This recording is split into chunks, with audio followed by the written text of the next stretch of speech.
5, 4, 3, 2, 1, 0. Women's Wrestling Talk, the #1 women's wrestling network on the planet.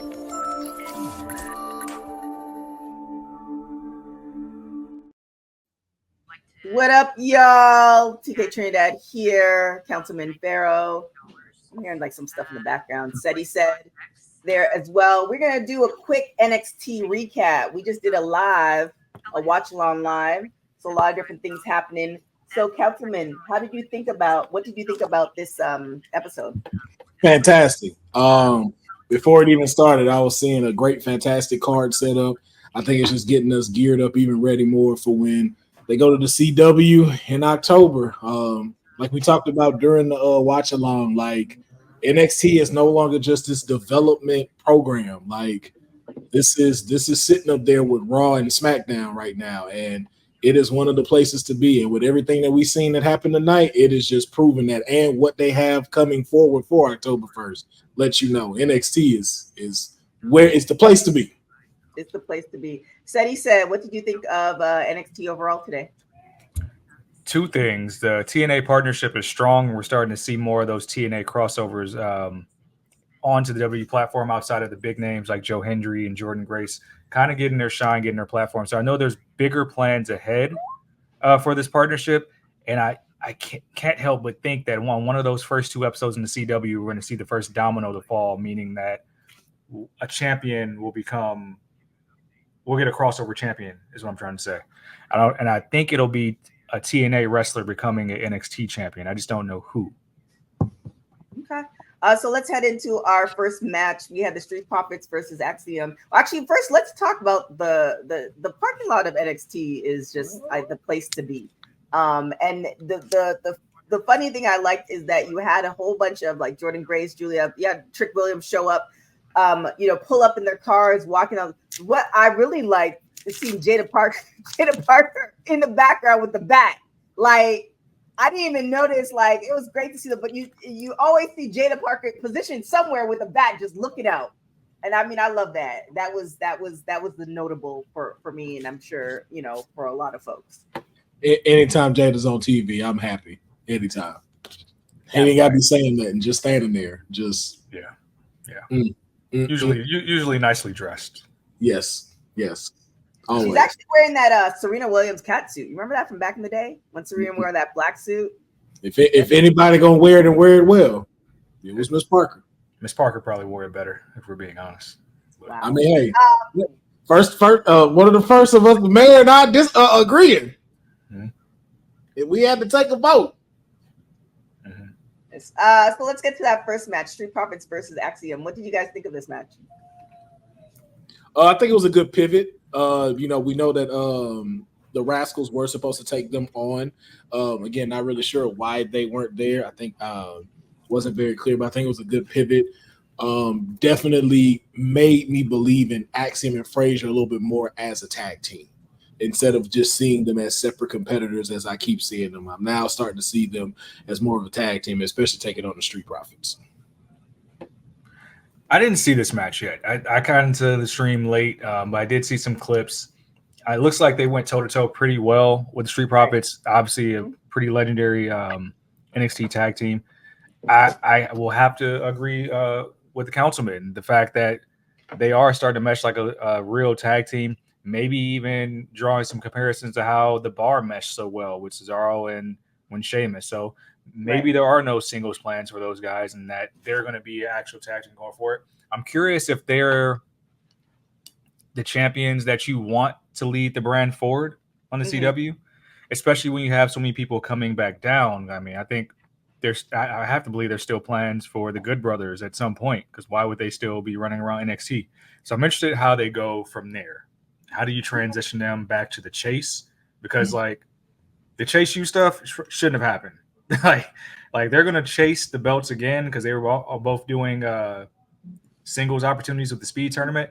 At some point, you gotta like give them something else to do, because if you're just gonna have Axiom beat everybody, how are you really developing the tag team division? Especially with teams like Hank and Tank, a No Fan Blade, OTM at some point. I got to think you want to heat those guys up since Jada Parker has had that ascension as well.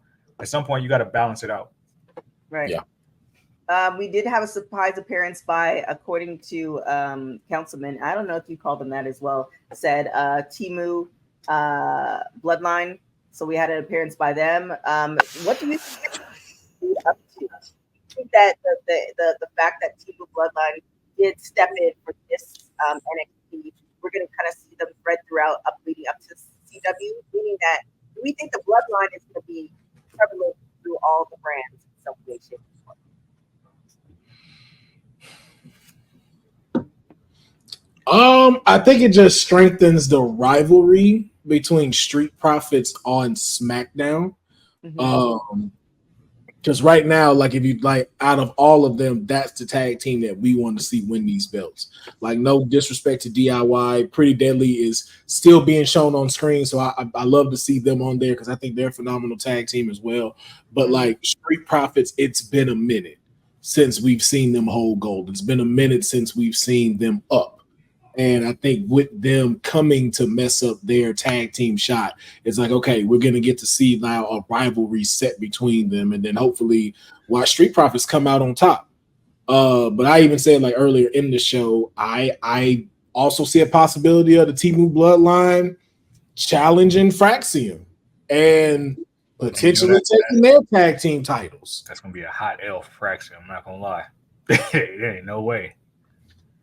I was actually thinking about this today too, in regards to the Street Profits. I mean, they had a great run in NXT. They had a decent run. They've had a decent run in WWE. And if you watch the reality show with Montez and Bianca, he made reference to the fact that, you know, his wife is doing all these amazing things and like he wants to do that as well. So I think this might be a really great, I guess you said it best, Will, like a reset for them because they're deserving of it. It's just kind of, you know, having the right storyline. So maybe them doing something. Could you see them actually doing something in NXT with this whole CW kind of partnership happening? The New Day did. Mm-hmm. New Day came back and gave Pretty Deadly a nice series and became champion. So why not? It's a way to remember how great you were and to keep pushing you forward on main. So I think the Bloodline, like Councilman said, it just furthers that storyline because it seems like they're the obvious targets to become champions if there was a threat in the tag team division at all because they're not doing it with DIY. Mm-hmm. I kind of wish, I guess B-Fab is still a part of the Street Profits crew. I kind of wish Bobby Lashley was still around because I was thinking last night how cool it would be since you did the Wyatt Six American Made thing. I would have loved to see American Made versus the Pride. I think having that trio with the woman wrestler as well factions, I think you could have did so much with that across the board, across all three brands if you just made that work. But having the Bloodline show up, just show. I hope it's not a thing. I hope it was what we said as far as like, you know, the presidential debate is happening. Let's get some ratings. I don't think you need the Bloodline on multiple brands. Yeah, I don't need that Timu Bloodline everywhere.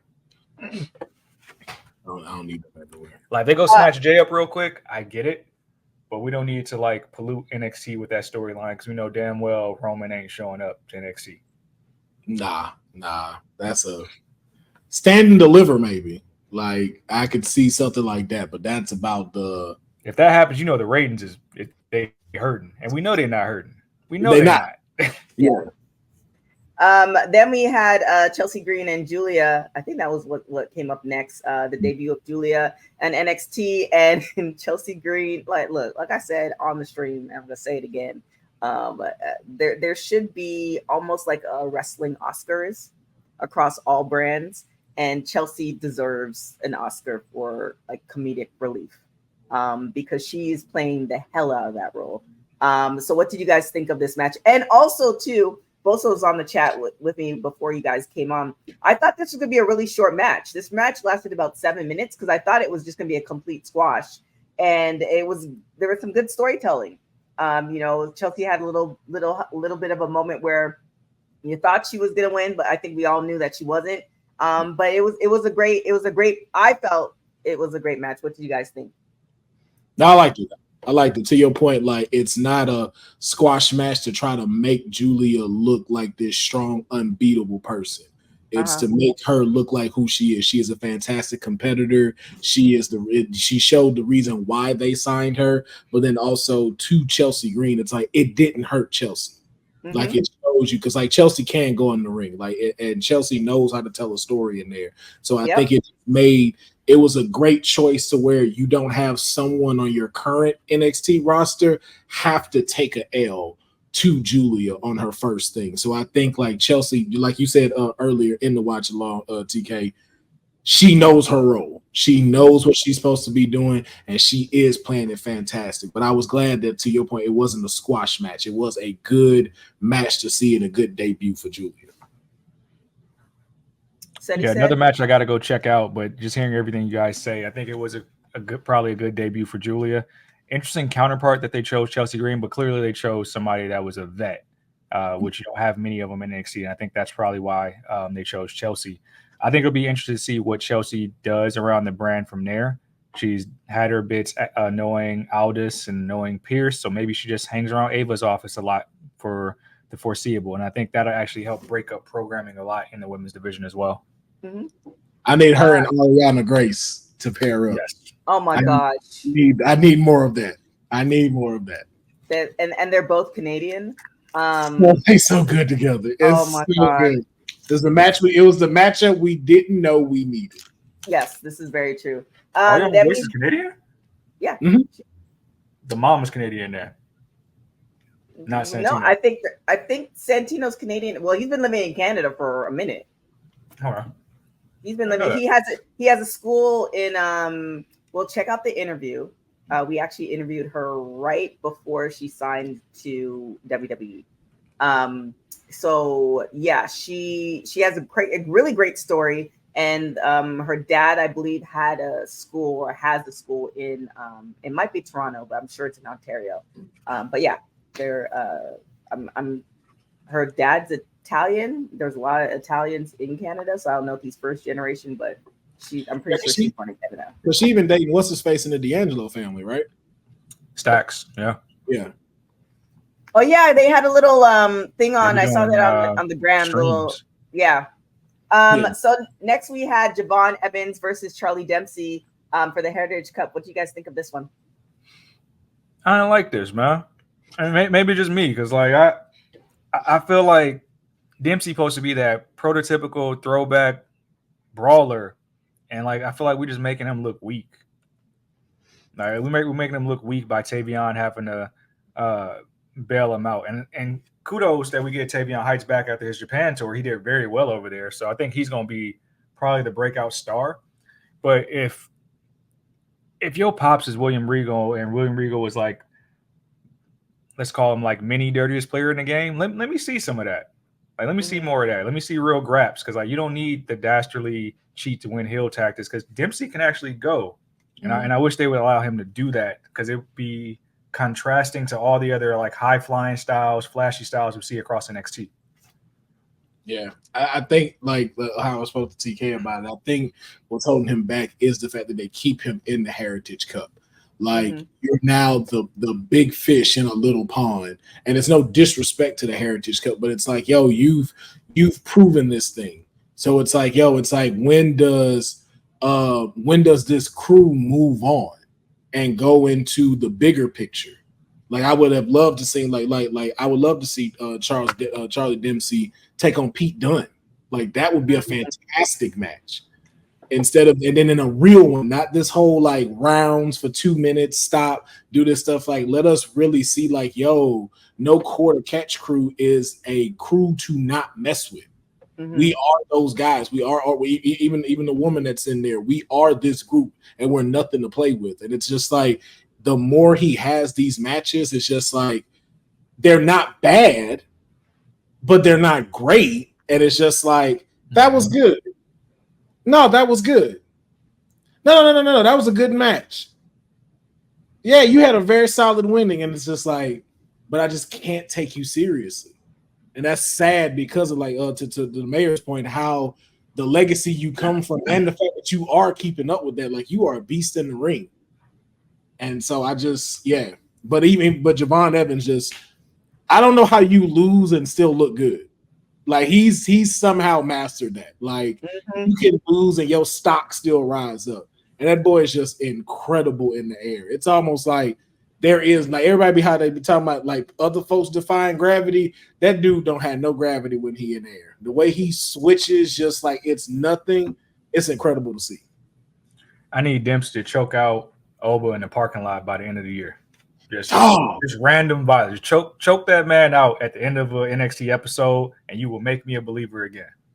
Okay, all right. Just for no reason. Just for no reason. Just because you parked in his spot. Something completely oblivious. Like go to Bronson Reed route. Like he's just like, what is Charlotte exactly out here doing? I love that. Bronson Reed just toppling on top of people for no reason. It's great.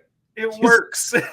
Yo, speaking of which, I don't know if they're gonna make that, but for me, in Monday, that's highlight of the year for me. When the way he jumped on that barricade and jumped off into the I was like, yo, y'all got to show that so much for the remainder of the year. Similar to the Yeet foam fingers, where is my Tsunami merch?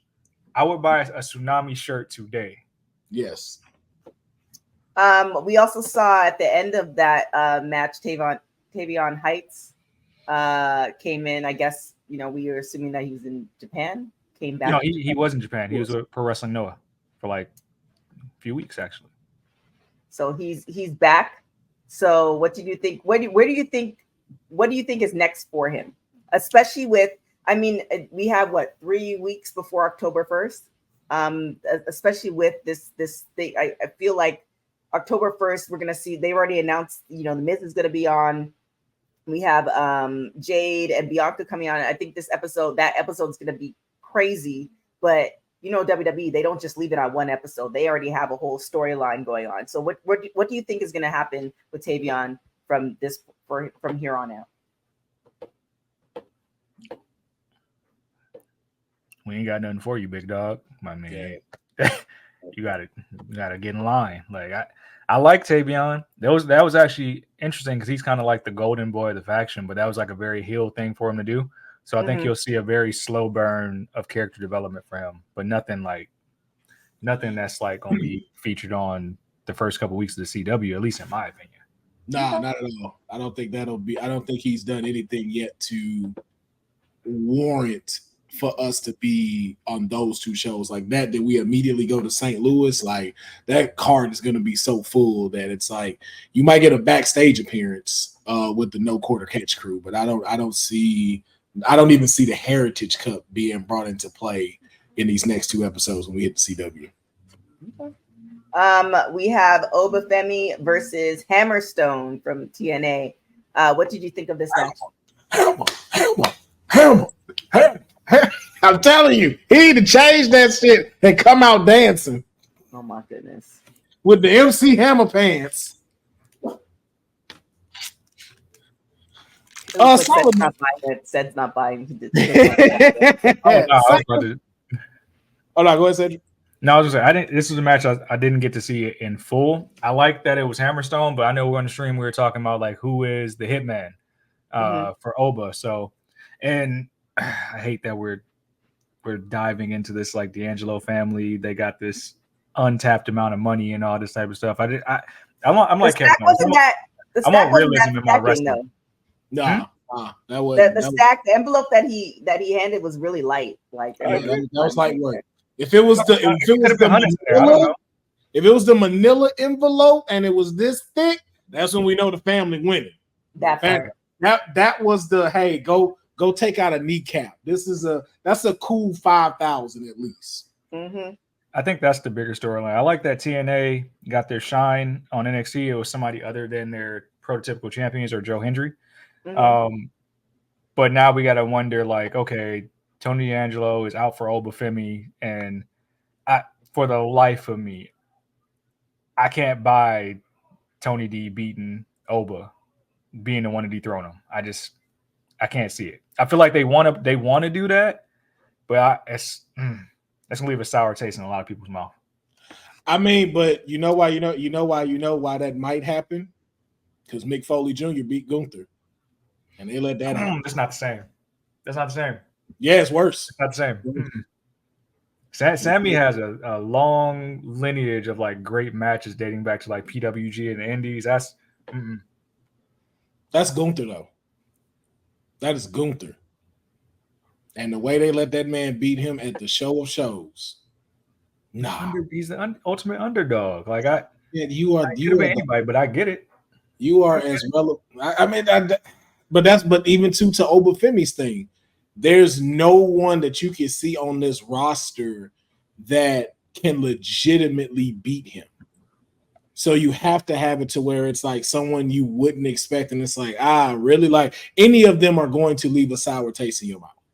Wesley beating him would have been a slight sour taste, not as bad, but it'd been like, okay.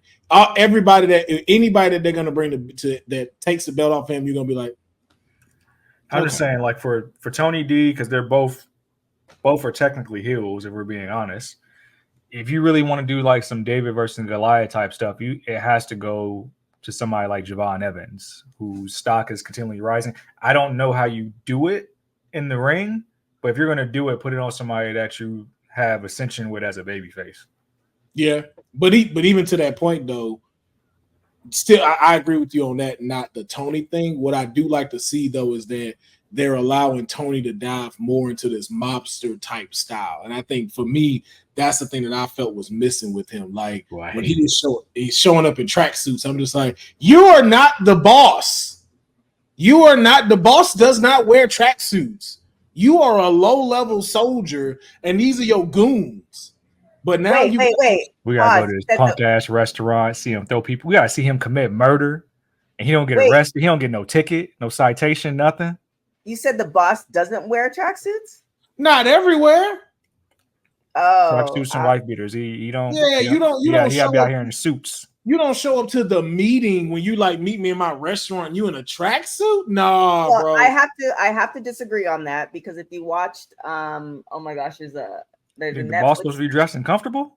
Well, yes, there was a certain point. There's a certain point in time. There's a Netflix special on it. It was talking about one of the Italian mob, and there was a certain point. I think it was oh my god, what is his name? It was like the last big like boss that was like hit the media and stuff like that. But there was a certain point when he took over, he changed the game where he started wearing tracksuits and he was like the boss. He actually killed off a lot of the other bosses. It's a net. I'm gonna remember it and I'm just gonna put it in the tweet. And this is a movie or is real life? No, it's real life. Oh, yeah. You know what I'm talking about? Let me. Yeah, no, it was on Netflix. Take my name off the screen real quick, so I ain't liable for nothing. Nah, I paid down because I remember passing by when I was watching for some other stuff and I saw that. But that's a once thing. Like even to your point, that's a one out of the rest of them. The regular of that whole my name up off there real quick. Not the dot. Let me take my name off. DK out here putting people business in the streets. But that's a once in a lifetime type of guy. You know what I'm saying? Like that don't often happen. So, like for everyone else, you wear your suit for intimidation when you meeting up in a public place to show like your dominance and stuff. And he wasn't doing that. Now he is. Now he's wrestling in the stuff I want him to see, the slacks, the muscle shirt. It's like, yes, bro, look like a real mob boss. But I want to see you take it a step further. Like, I want to see this man put concrete shoes on Obafemi. Wow. I want to see that. I want to see him go all the way. It's gonna make me cut off the next team if we see that shit. I want to see them. Why are we still trying to get behind this character? It's like it hasn't worked. I like it. It has not worked. You got to dive in it. That's why. Because now think about it. You see Obafemi kind of beat up, and his little goons holding him and stuff. They pick him up. He put the concrete on the shoes, and they do the same scene like they did the Rock and Stone Cold when he knocked him out the bridge and went to that farce. This mess makes me mad every time I see it. Go to the warehouse. You got all these people looking all muggy. Like who the hell are these people? This is a wrestling show. Yeah, it just didn't look boss enough. That was the only thing. It was just like that looked cool, but it's like you don't let that transition over into NXT.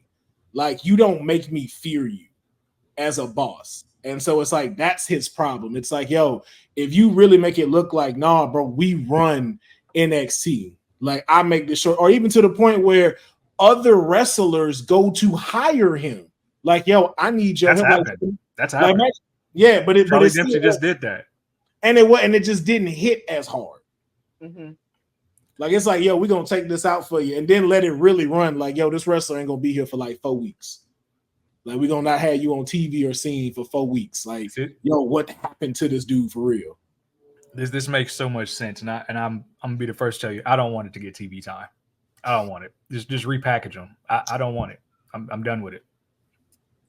That's how we feel about just make Andre Chase and Tony D like some odd couple tag team, and they do something else. Maybe they I don't know, but like I'm done with both factions. Yeah, I would love that. That's a good segue. So we had Ridge versus Duke Hudson. What do you guys think of this match? Next match. Hey, Duke Hudson can go, man. I was very critical of Duke Hudson in past forums, but like I like that he's able to get his shine. He's kind of the star player of Chase U.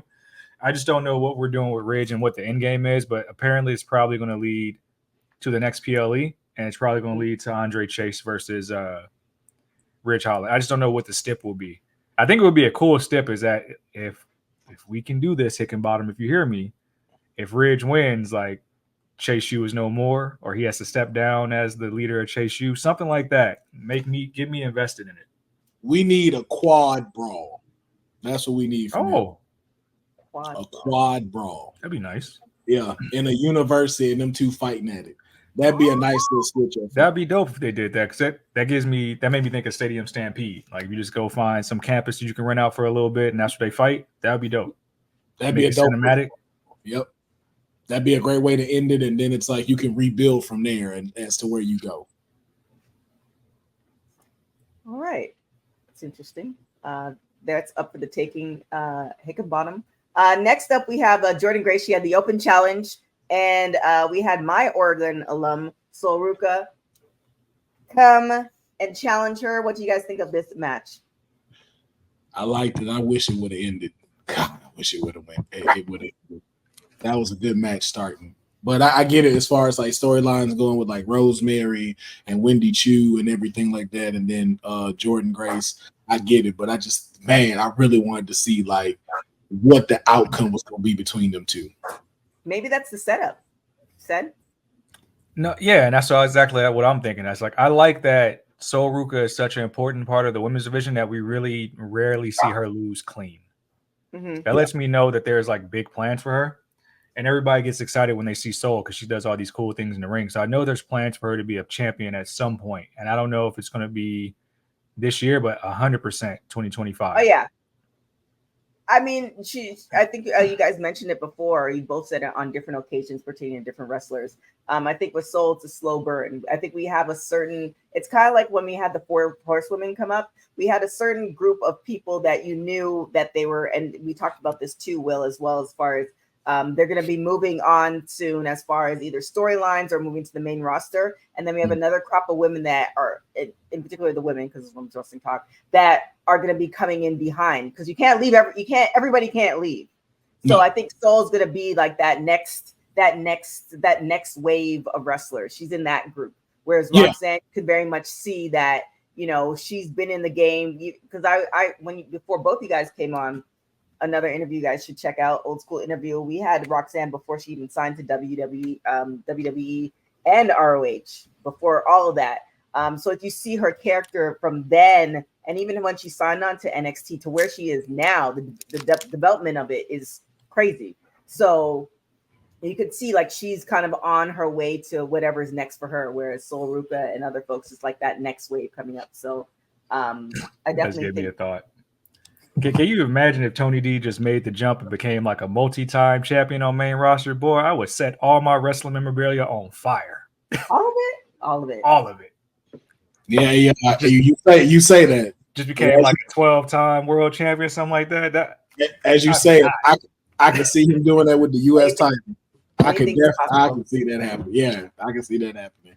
But even to your point, TK, I can see Sol Ruka's stint in NXT. Like I could see that. That's one I see could possibly hold both titles, not at the same time, but like a NXT Women's North American Champion and an NXT Women's Champion before deciding if she wants to go up to like Raw or SmackDown. There it is. And then we had you guys made reference to it, the interference of Rosemary and Wendy Chu. What do you think? I'm gonna pitch an idea, and correct me if I'm wrong because I haven't gotten the TNA app. I need to get it because TNA has now since gone off of YouTube. So bravo to them. They're collecting more money from me.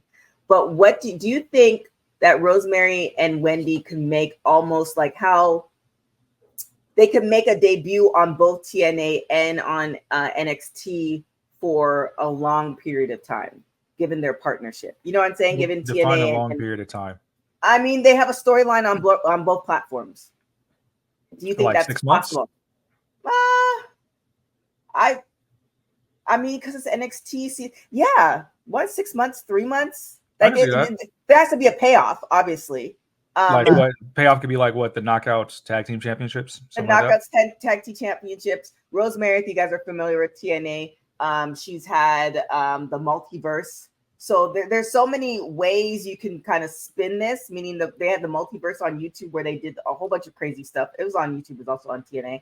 So there's so many different things. So would it almost be like a inner or external or forbidden door partnership between the two where there is some type of payoff? Or the payoff is something like Bray Wyatt, where now you have like a match with somebody and now it's in this crazy fun house or whatever. Like, can you see that happening as far as that storyline? Yeah, I can see that because, like we said, like Rosemary has been doing this character for years now, and I think with Wendy Chu being aligned with her, like Wendy Chu can now open the layers of this character and be able to really jump into it. And the fact of like you being from these nightmarish type of things, like even the vignette that they had was excellent. Like the way that they shot it was incredible. Like it really reminded me of like Nightmare on Elm Street. So it's just like, do that. Like have that type of match. Have a Nightmare on Chew Street match where y'all are just like, yeah, like it's just like, yo, like you are in her nightmare. This is her world. She does whatever she wants to do. And you got Rosemary behind her just being able to empower her with that. But I don't even know if the whole like Knockouts championship, I wouldn't mind it, but I would also like to see them go for singles gold. Like I would not mind seeing Rosemary as the Knockout champion and Wendy Wu as the NXT North American Women's Champion. Them there, and then completely changing up them belts like Bray did. So I think just however Wendy decides she wants to do with this character, if she soaks all the knowledge in, the sky really is the limit for this. But Rosemary has really just solidified that this character that Wendy Chu is doing, like this was your right move. It was right for you to switch this over, and you could tell that they're gonna another one of those like Sol Ruka.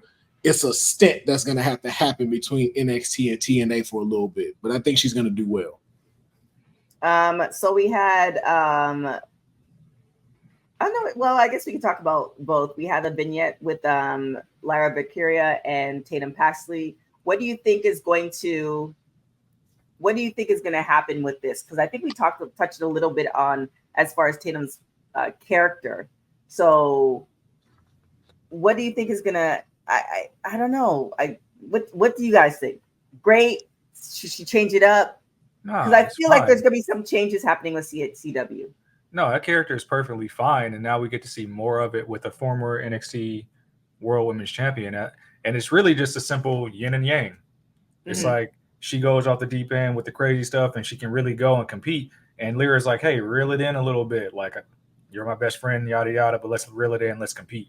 But it could, like I said, it could lead into one of those like Mickey James, Trish Stratus things where now you can kind of play off of that for years to come with the friendship. So I think it's just setting that groundwork because Lyra desperately needed something to do.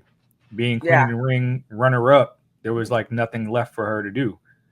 She had just been racking up wins on main event. So I think it's an easy callback to bring her back to Tatum. And now it helps elevate Tatum even more as we get into a new season.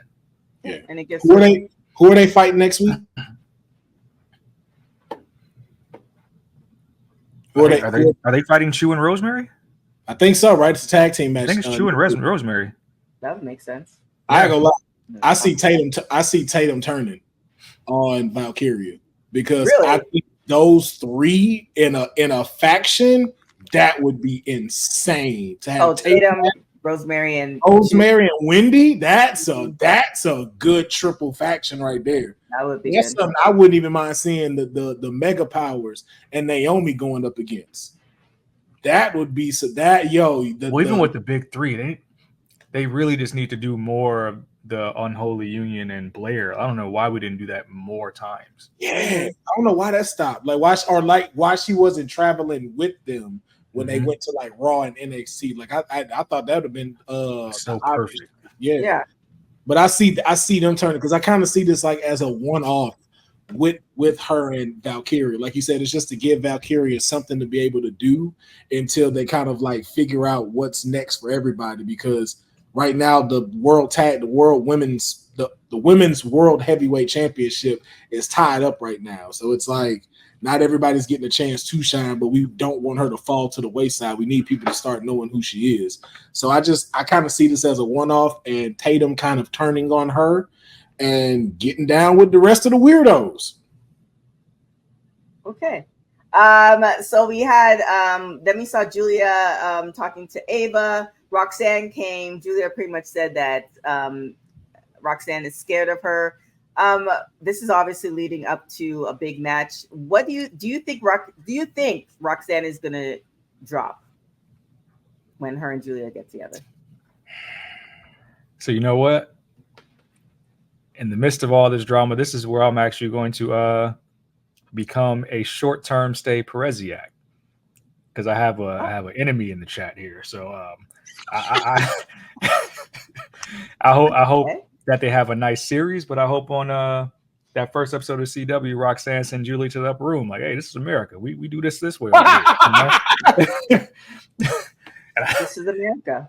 I hope that the chase is a fun chase if she's really going to be the face of the brand. I don't think you can just come in and just dominate off rip just because now it's like, what's next?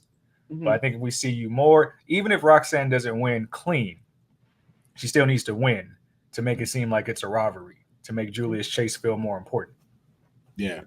I think just because we're getting towards the end of the year, I don't think they're going to close that out. Like, I think you do still you need something to be able to help promote the show, be able to promote NXT being on CW as well. Again, like I see Julia getting better, especially when she came out in the night's match. Like, one thing we did talk about with her was how will she be like camera ready, like being able to understand where the camera's going to be. Right. And it seems like she picked it up like that. Mm-hmm. So we know it won't be that long, but I definitely see Roxanne dropping it closer to Royal Rumble. I see it around that time. Mm-hmm. So then that way Roxanne is somewhere involved in the road to WrestleMania. And you know what? I'll double down on that. She'll drop it by end of the year, one of those PLEs or even Royal Rumble weekend PLE. And I see Roxanne being Final Four in that Rumble. Yep. Just to further solidify what she was in NXT. And I could definitely, and then even to that point, I can even see her being involved in the Elimination Chamber. All right. That brings us to our main event, last match, Pete Dunne versus Trick. What do you guys think of this match? It's only one highlight I cared about, and that's NXT Bonafide. That's all I cared about. I don't care about the winner. I don't care about none of that stuff. The Professor was shining bright, multiple angles, replays. The man's face was everywhere. I don't even remember who won. We need those screen grabs DM'd, email to Women's Wrestling Talk so we can prominently feature those on WWT Live tomorrow.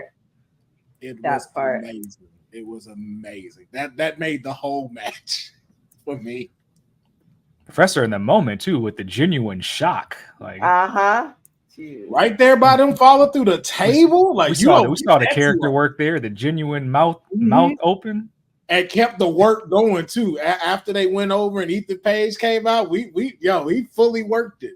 Yeah, y'all don't want to see me at a wrestling show. I'd be stoic. I just be I know that's me. No emotion. That's me. Actually, Professor called me out on that when we were doing ACW. He's like, you need to show more emotion. I'm like, but I don't. I'm gonna be like old boy from ECW. I'm like that bastard Pete Dunne. What? I'm trying to be old boy from the Undertaker stuff. Well, oh yeah, I want that. I want that meme of me just. But the match itself, I mean, Pete look. I mean,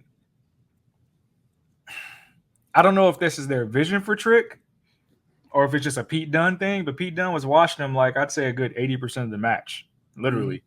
And Trick just got his comeuppance at the end. So I mean, he's from Philly, so maybe it's like a little bit homage to Rocky as he cosplays all of Booker T's moves. You know, I'm not a big fan of that, cosplaying my goat like that.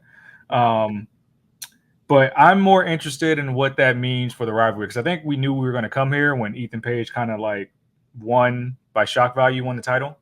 Mm-hmm. And we talked about in the stream, that match was not good at Battleground. It made like the previous 3 matches look like they should have closed the show. So I think they have to have something planned. I think it's very telling that we're not going to get Pete Dunne in a triple threat. And maybe that's because they want to do this Sheamus Pete Dunne thing and wrap that up on Raw. But I think we'll get some interesting vignettes here over the next few weeks. I hope we don't get no more diss records, but it's clear that they want to really allow Trick to shine on his own. Mm-hmm. Another setup for CW. I think I think I mentioned this on WWT Live on Monday. Maybe about 3 or 4 months ago, we were saying that Trick would be the face of CW when they first announced it. Do you think that's going to be the case? Like, regardless of the fact that Trick is not holding the belt right now, do you think he's going to be the face for NXT? I think that's never changed. Do we? I mean, who's in the chat right now? We know what the CW is. I don't think he needed a belt to be the face of the CW. But I don't think he's finna be that though. I think he's finna get called up. Oh no! You think so? Before CW? No, I don't think so. No, not before CW. Not before CW. I think you'll give him a little run with some stuff like that. But it's like if you think about it, Trick don't have nothing left to prove in NXT. Like again, as far as personality goes, being a package to sell, there's something else. But you gotta be able to perform though. I mean, but again, so performance in the ring, yes, he definitely needs improvement there. Everywhere else, that boy is shining. Oh yeah, absolutely. All the features he's getting, his personality, the way he has the crowd behind him. Because let's face it, even too, like, and this is no disrespect to Jay. Jay is definitely continuing to show us how he's stepping up as a singles competitor because he still needs to get work as a singles competitor, and it's happening. But everywhere else, he has it. So it's the same thing with Trick, and I'm sure SmackDown wants that. As they have Yeet, they won't whoop that Trick on SmackDown. They want that fan interaction. They want that stadium interaction. So I think that's the next thing they'll push for him to go there. And then Melo is there. So reuniting that rivalry again and going at it. It's just like I look at it with like the current roster of NXT male superstars. It's like, who else does he go against? You're not going to put him against Obafemi. He already won that belt. He's already won NXT title. So who's next? Shawn Spears? Like, there's nowhere else for Trick to really go. It's now he's now kind of getting that Charles Dempsey type of thing. Like, you're a big fish in this pond now, and it's time for you to go to the main roster. Only problem I see with that is that would be Triple H has shown no inkling of being that type of showrunner. That's like a very much of a Vince thing. It's like, hey, let me take this hot new toy, bring it up right here to sell some tickets. I don't think he'll do that. That's the reason why I think Trick is going to stay for a while. Yeah, I think he's going to stay and curate the brand for a little bit. If you want to rehash that, you can easily rehash that feud because I can see a space where Melo cost Trick the title on October 1st. I can see that. Yeah. Like, so you feel like they'll have people come down for him to NXT just to make the show pop because I think I saw one of Emily's interviews and Melo was like, I'm getting tired of y'all asking me about all this Trick stuff. Like, do y'all ask Trick about me as much as y'all ask me about him? So I think I think that rivalry will always be there, or even they get back together. But I think it'll happen. I think there's just more stories you can tell with Trick in NXT with the new CW, where I think he would get lost on Raw or SmackDown after a couple months. Raw, yes. SmackDown, not so much. Like SmackDown definitely need a lot of help with stuff. Like SmackDown needs superstars. Like I can watch Melo and Andrade go at it every week. But as far as sales go, you cannot keep putting them out there to do that stuff the entire time. Y'all need more stuff. And no offense to Santos Escobar, it's like, bro, like you got it, but you don't got it. And that's tough because if they would let Legato do what they let the D'Angelo family do, start putting people back in the back of the trucks again on SmackDown, you heat it up real quick. Yeah, you heat it up real quick. But they not, and it's like they keep letting them slide. And I don't know what it is about like the Hispanic groups where it's just like, why are y'all not letting these groups dominate? Like all of them. Everybody get to join LWO, but Dragon Lee up here taking L's. Like and I don't get it. Calling that out because it's and you got Humberto and Angel. These dudes are insane as a tag team. And y'all had these guys losing left and right. And I'm like, yo, what is going on? Those are two other guys that came back to NXT that I could buy them being tag team champions at some point. They should have been before Fraxium, if I'm just being honest. They should have got them belts before Fraxium did. Or Chase U. But it's like, that's what say SmackDown needs some stars. Like, LA Knight has no one to face. The WWE champion really has no one to face. Like that Timu bloodline and him is only gonna run for so long. Mm-hmm. And then with Randy, like I don't know if Randy's back on SmackDown or if he's on Raw, but it's like you don't really have no one else. Because who's the other male superstars that's there? I'd really have to look at the roster and see like exactly hurt. There might be some people that's just hurt. I can only think of 5 people that they show every single time. The women's is doing good. That's okay. And even like their tag team is starting to beef up a little bit. But like as far as the US division and the WWE's like division, it's almost like it's voluntary to go on SmackDown. Be like, hey, who trying to come Friday? I guess you got to heat AJ Styles back up. You can finally separate Theory and Waller, if I'm being honest. Yeah, I thought that was cool. I like Waller as a singles heel. I like Austin as a performer. I think he need to find his character. But I think that's coming though, right? Like I feel like that's well, I don't know because they showing them getting back on the same page again. So how the hell you are right.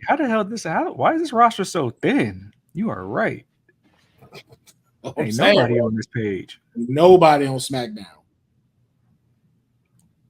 If I'm being honest, it starts with like eliminating some of those tag teams. Like Baron Corbin and Apollo Crews have no business being a tag team. No, I don't know why they have nothing in common. And I don't know why they brought up Baron or Apollo from NXT. Like I thought they were doing great down there. The Equalizer Crews was cooking for a minute. They could have just kept doing that for a while. Yeah. Shoot, even Wolf, Baron was like, I was like, okay, I'm starting to take you seriously again. Buy into it. He's always been a solid hand too. It's like they messed up with Baron Corbin is like they didn't pull the trigger on him with the briefcase, and it like floundered ever since. Oh, that sucks. Even him retiring Kurt Angle did nothing for him. Nothing. That man, that it was just like, yo, you for some reason never bounced back after losing that and not cashing in properly. But we see the same thing kind of with Austin Theory. It's like, man, not cashing in definitely have its effects. Yep. But yeah, what are your thoughts on Trick winning TK? You know you're his I knew this was gonna main supporter. We got to get your thoughts on did you text him, see how he's feeling? Does he respond to your DMs? I didn't send any DMs. First off, he is in a whole relationship. I have no business sending that man DMs. Oh, I didn't know y'all got together. Congrats. I did not know. Wow. Is that who you're going to Belize to go see? That don't stop most people in 2024. Sometimes you just go for what you want. You know? It's connecting now. I see it. Okay. See what you're doing. Wow. I'm going to Belize for work. Thank you. And yeah, so, and yes, y'all stop it. Anywho, it was a great match. I feel I feel I know I have them causing the problems. I have my own thing over there. Lash and Trick are over there. Thank you very much. Yeah, I think I definitely agree. I think it was Bosa who said that Trick after either leading up to Royal Rumble or after Mania, but I definitely think he can cook a little bit more, especially with CW and seeing how that plays out, because I feel like we think we know what's going to happen with CW, but CW might present a whole new, like we were talking about Will when we first started the stream, a whole new